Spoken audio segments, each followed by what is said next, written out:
안녕하세요. 임원진 목사입니다. 여러분, 오늘은 마가복음 두 번째 강의를 시작하는데, 오늘은 마가복음 1장 2절에서부터 16장 8절까지 전체를 한번 훑어보는 대략적으로 시간을 갖도록 하겠습니다. 말라기와 이사야의 예언을 마가는 인용하면서 예수 그리스도 하나님의 아들의 오심은 구약의 예언을 발판으로, 또 마지막으로는 세례 요한, 마지막 예언자 세례 요한을 통해서 그가 예비한 길을 걷고 오신다는 이야기로 예수님의 이야기를 시작합니다. 그 다음에 이제 간단하게 예수님이 세례 요한을 통해서 세례 받으시는 거, 그 후에 바로 성령에 이끌려서 광야에 가서 40일간 체류하시는 이야기, 그리고 곧바로 예수님의 공생의 이야기로 들어갑니다. 자, 1장 14절에서부터 예수님의 8장 26절까지가 예수님의 갈릴리 사역입니다. 갈릴리 지역을 중심으로 활동하신 예수님의 그 사역을 이 부분에서 다루고 있습니다. 근데 갈릴리 사역이죠. 근데 예수님의 첫 공생에서의 예수님의 첫 목소리가 뭐냐? 때가 찼다. 하나님의 나라가 가까이 왔다. 회개하여라. 복음을 믿어라. 1장 15절에서 아주 짧은 4개의 문장이 나옵니다. 근데 이 4문장은 마가가 이야기하고자 하는 예수님의 이야기 전체를 꿰뚫고 있는 이 4개의 열쇠입니다. 때, 카이로스죠. 어느 정확한 맨날 며칠 그게 아니고 하나님의 때, 하나님의 때가 가득 찼다. 이제 완전히 찼다. 그 다음에 하나님 나라, 그 다음에 회개, 그 다음에 믿어라.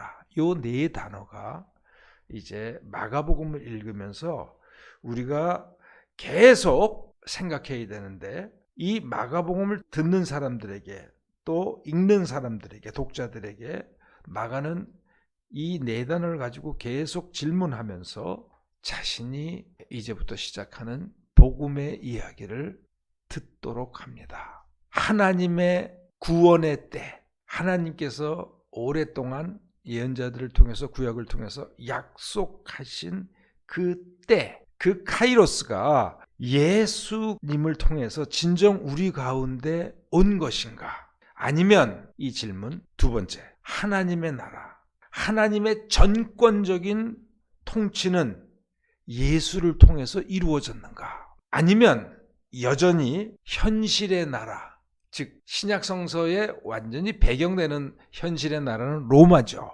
로마가 아직 이 세상을 통치하는가? 그 다음에 회개란 무엇인가? 우리는 이 예수를 통해서 도래한 이 땅에 이루어진 하나님의 나라, 그 하나님의 통치를 향해서 온전히 삶의 발길을 돌이켰는가? 이게 바로 회개죠. 아니면 여전히 로마의 통치하라는 이 현실 세상에서 로마를 향한 발걸음을 여전히 걷고 있는가? 그 다음에 믿는다. 복음을 믿는다. 이것은 무엇인가? 믿는다란 어디까지, 어떻게 믿는 것이 진정한 예수를 통해 이 땅에 온 하나님의 통치와 나라와 약속을 내 삶으로 받아들이는 것인가? 이걸 이 4가지 질문을 계속 복음서를 읽으면서 우리는 해야 합니다. 자, 그러면서 갈릴리에서의 예수님의 사역이 8장 26절까지 쭉 진행된 다음에 8장 27절에서부터 30절까지 이 4개 구절을 통해서 예수님께서는 당신의 갈릴리에서의 그 사역의 중간 점검을 하십니다. 2가지 질문을 제자들에게 물으십니다. 27절에서 내가 그동안 쭉 갈릴리에서 사역을 했는데 많은 하나님의 능력과 또 하나님 나라의 현실을 보여줬는데, 그런 나를 보고 사람들은 나를 누구라고 하느냐? 이 질문을 하시죠. 그러면서 2번째 질문은 이제 제자들이 거기에 대해서 뭐라 대답하니까, 그럼 너희는 나를 누구라고 하느냐? 이 2 질문을 하시면서 복음서 전반부에 갈릴리에서의 사역을 점검하십니다. 마가복음에서 예수가 하나님의 능력을 가지고 사람들에게 보여주신 이적과 치유와 귀신 축줄과 뭐 여러 가지 사건들은 여러분 8장 26절까지의 이 갈릴리에서의 사역에서 집중적으로 다 나옵니다. 그리고 8장 27절 이후부터는 변화산 사건과 귀신 들린 아이의 치유, 그리고 10장 마지막에 나오는 맹인 바디메오 치유 사건, 이 세 사건 외에는 이적 기사가 안 나옵니다. 갈릴리 사역에서 이렇게 예수님께서 모든 것을 보여주신 그 예수의 능력을 보고 들은 사람들이 이 예수를 어떻게 이해하는가, 어떻게 받아들였는가, 어떻게 믿었는가, 예수를 통한 하나님의 구원의 때 하나님 나라의 도래를 그들은 체험을 했고 믿었고, 그래서 자신들이 살아온 길에서 돌아서서 회개를 하고 이 예수를 하나님의 아들로 믿었는가. 8장 28절에 나오는 제자들의 답변을 보면 그렇지가 않습니다. 제대로 이해하지도 못했고 그러니까 믿지도 못했죠. 사람들은 예수님을 다시 살아난 세례 요한이거나 아니면 엘리야가 다시 환생을 했거나 아니면 구약의 많은 예언자들 중에 한 명이라고 말합니다.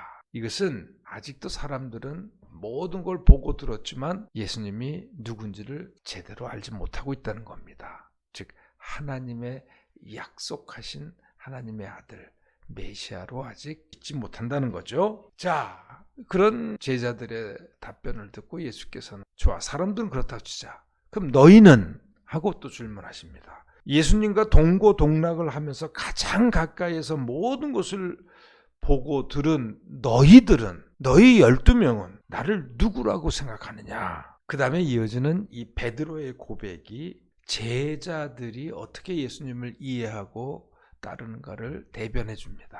뭐라고 하죠? 선생님은 그리스도이십니다. 메시아이십니다. 그런데 이 답변은 예수님을 바로 이해한 답변일까?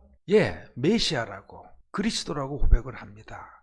그런데 바로 그 다음에 이어지는 31절 33절에 나오는 예수님과 베드로와의 격한 다툼의 기사가 나오는데, 그걸 보면 베드로의 이 고백마저도, 즉 제자들마저도 예수님을 아직 바르게 이해하지 못하고 있음을 드러냅니다. 베드로가 선생님은 그리스도십니다. 그 말을 듣고 예수님께서는 이 말을 아무한테도 하지 말아라.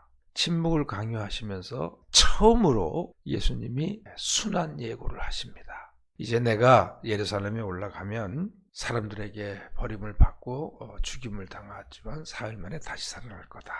이 순환 예고를 듣고 나서 베드로가 즉각적인 반응이 뭐냐면은 그런 말씀은 하지도 말라고 예수님의 허리춤을 꽉 쥐고 길 옆으로 끌고 가서 예수님을 꾸짖었다, 이렇게 표현합니다.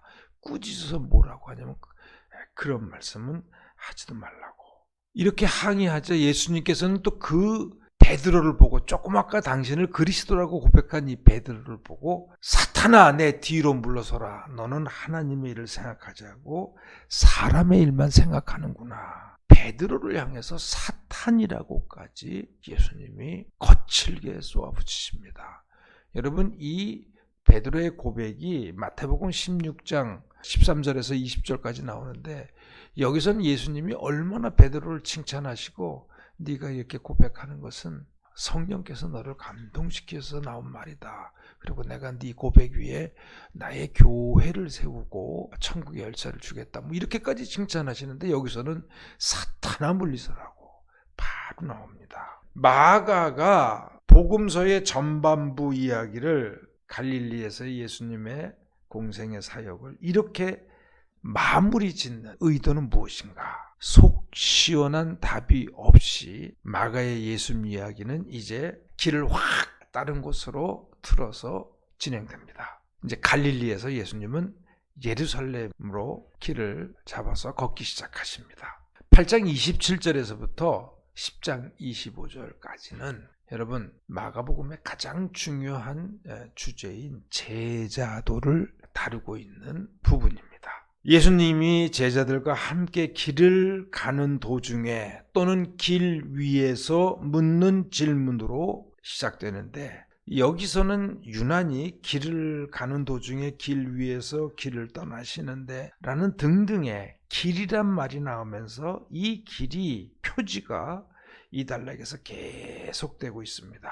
그리고 이 길을 따라서 계속 읽다 보면은 이 길은 예루살렘의 골고다로 이어지는 길인 것을 깨닫게 됩니다. 이 길이란 배경으로 이 단락에서, 큰 단락이죠, 집중되는 예수님의 이야기는 제자들을 가르치시는 겁니다. 제자도, 예수님을 따른다는 것, 예수님을 믿는다는 것, 그리고 이 예수의 길을 함께 간다는 것, 이것이 무엇을 의미하는 것, 어떻게 가는 것인지를 집중적으로 8장 27에서 10장 마지막까지 길 위에서 가르치십니다. 이 제자도 가르침의 이 큰 단락은 3번에 걸친 예수님 자신의 순환 예고, 인자가 반드시 많은 고난을 받고 장로들과 대제사장들과 율법학자들에게 배척을 받아서 죽임을 당하고 나서 사흘 후에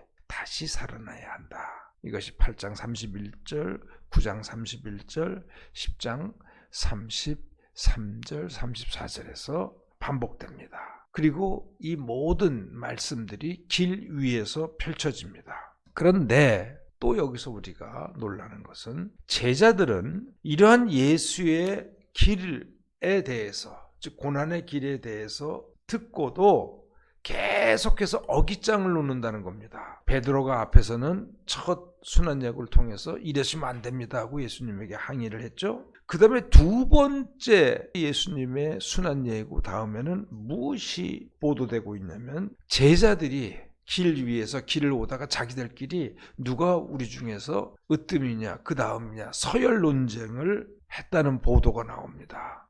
예수님은 지금 고난의 길을, 죽음의 길을 가고 있는데 그거 따르면서도 계속 제자들은 이런 생각으로 꽉 차 있다는 거죠. 3번째 순환예고 때는 무슨 얘기가 또 나오냐면, 요한과 야고보, 이 두 형제가 예수님을 은밀히 찾아와서 둘만, 예수님께서 높은 영광의 자리에 오고던 자기 형제들을 좌우의 측근으로 세워달라, 이런 특권적인 자리 청탁을 하고, 그것을 나중에 또 다른 제자들이 듣고서는 막 분노했다는 그러한 이야기들이 35절에서 10장 35절에서 41절까지 보도되고 있습니다.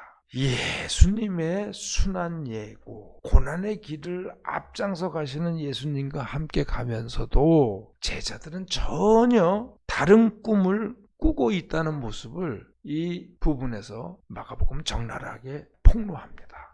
동상이몽이란 말이 있는데 여기서는 동로이몽이죠. 같은 길을 걷면서도 저마다 생각이 다른 겁니다. 그러면서 예수님은 계속해서 제자들에게 가르치십니다. 자신을 따름이란, 자신을 따르는 길이란 자기 부인과 희생의 길이고, 또 첫지가 되는 게 아니고 꼴찌로 가는 섬김의 길이다. 이것을 강조하면서 계속해서 가르치십니다. 예루살렘까지는 제자들이 예수님과 함께 길을 걷기는 했지만, 그 다음에 이어지는 예수님의 순환 이야기죠. 14장 15장에 보면은 이 12 제자들 중에 한 명은 예수님을 배반하여 팔아먹고, 그 나머지들도 예수님 체포 현장에서 11명의 제자들 다 도망갔습니다. 그리고 자기만은 끝까지 예수님과 함께 하겠다고 호언장담하던 베드로는 예수님이 재판받으실 때에 3번이나 나는 저 사람을 모른다고 하나님한테 맹세까지 하면서 부인했죠. 그리고 예수님이 처형당하시던 그 십자가의 현장에 단 한 명도 제자들은 나타나지 않습니다. 왜 이렇게 철저하게 마가는 제자들의 실패를 부각시킬까? 이 점이 다른 복음서들과 마가복음의 가장 큰 차이점 중에 하나입니다. 자, 이제 마지막으로 예수님이 예루살렘이 입성을 11장 1절에서 하시죠. 그리고 이 이야기는 예수님이 마지막 일주일에, 그 생애에 있어서 마지막 일주일의 행적을 우리에게 들려줍니다.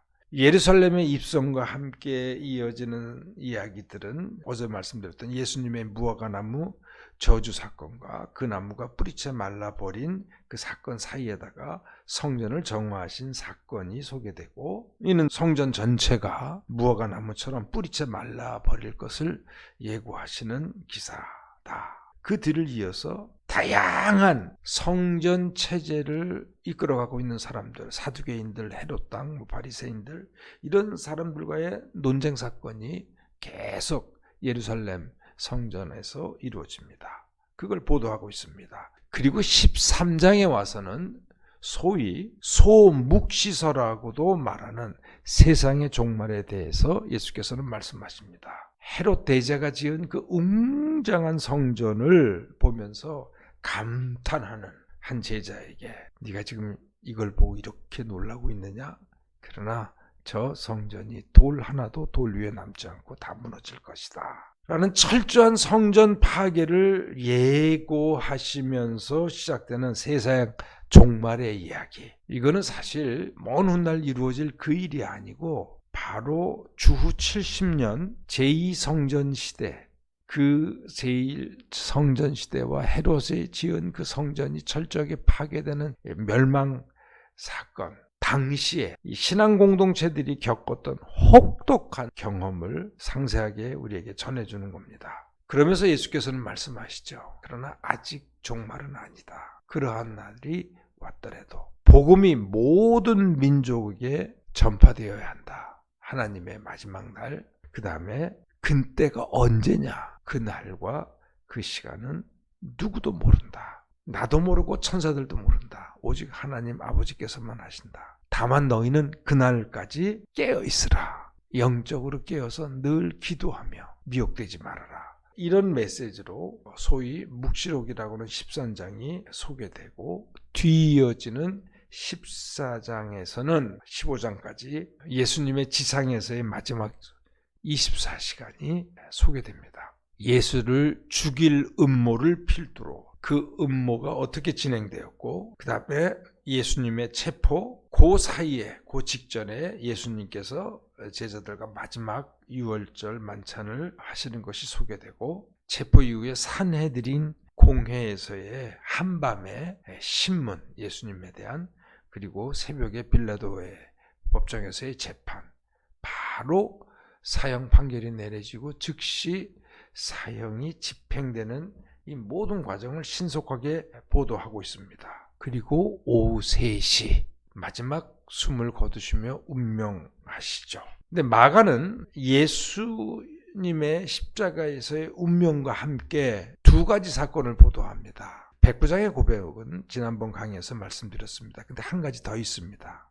그거 이전에 성전 휘장이 위에서부터 아래까지 두 폭으로 찢어졌다는 것, 이것을 보도하고 바로 백부장의 고백을 이어지는 39절, 15장 39절에서 전합니다.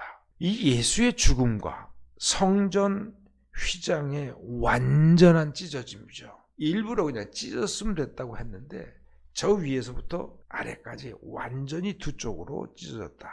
그 다음에 이 이방인 백부장의 느닷없는 이 고백이 무슨 상관이 있는가?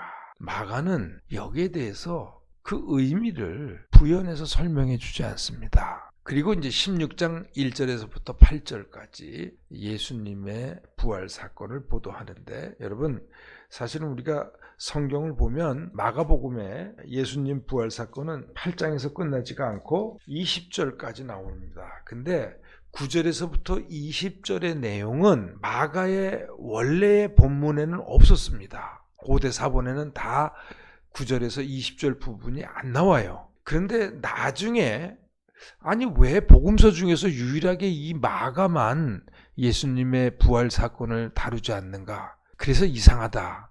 이 부활 사건이 없으면 안 되지. 그래서 마태, 누가, 요한복음에 있는 부활 사건에 대한 보도를 섞어가지고 요약해서 여기다 첨부했습니다. 그래서 여러분들이 성경에 보면은 9절에서부터 20절은 대괄호로 쳐져 있습니다. 큰 괄호가 이렇게 쳐져 있죠. 그리고 그 위에 보면 이제 각주 번호가 있고 밑에 보면은 거기에 대한 자세한 설명이 있습니다. 그래서 거의 모든 신학자들이 본문 비평을 하면서 마가복음은 8절에서 끝난다. 원래 복음은. 근데 좀 이상하죠. 얼마나 이상한가 한번 볼까요? 먼저 세 여인이 똑같이 예수님이 누우셨던 그 무덤을 찾아갑니다. 근데 거긴 흰 옷을 입은 웬 젊은 남자가 그 빈 무덤을 지키고 있다가 여자들이 들어오니까 주님은 부활하셨다는 소식을 얘기해주고 너희들보다 먼저 갈릴리에 가시니까 빨리 가서 제자들에게 알리고 갈릴리에서 만나기로 하신 그곳을 찾아가라고 빨리 가서 알려라 이렇게 말하지만 이 얘기를 듣고도 여러분 뭐라고 얘기했냐면 그들은 그 8절을 보시면 무덤에서 이 세 여인들은 뛰쳐나와서 도망하여 벌벌 떨며 넋을 잃었고 무서워서 아무에게도 아무 말도 못하였다. 고 이렇게 얘기를 합니다. 16장 8절에서 마태, 마가, 요한이 기술하는 내용과 마가가 기술하는 이 부활의 첫 증인인 이 여인들에 대한 보도가 너무 다릅니다. 왜 마가는 이렇게 아주 그냥 간략하게 그것도 이 부활 소식을 듣고도 벌벌 떨며 넋을 잃고 무서워서 도망치고 가서 전하라 하는 얘기마저도 너무 무서워서 아무에게도 아무 말도 못하였다. 이렇게 하고 부활 얘기를 마치고 복음서를 마칩니다. 너무 다르죠. 왜 마가는 이렇게 너무 다르게 예수의 이야기를 쓰고 있는가? 우리가 1장 2절에서부터 16장 8절까지 이렇게 훑어봤습니다. 오늘은 여기까지 이렇게 마가복음 전체를 개관하는 것으로 하고 다음 강의에서 왜 마가가 그렇게 기술했는지 그걸 통해서 마가가 무엇을 전하고자 했는지 그 핵심 메시지 즉 마가의 신학에 대해서 살펴보도록 하겠습니다. 오늘은 여기까지 하고 마치겠습니다. 감사합니다.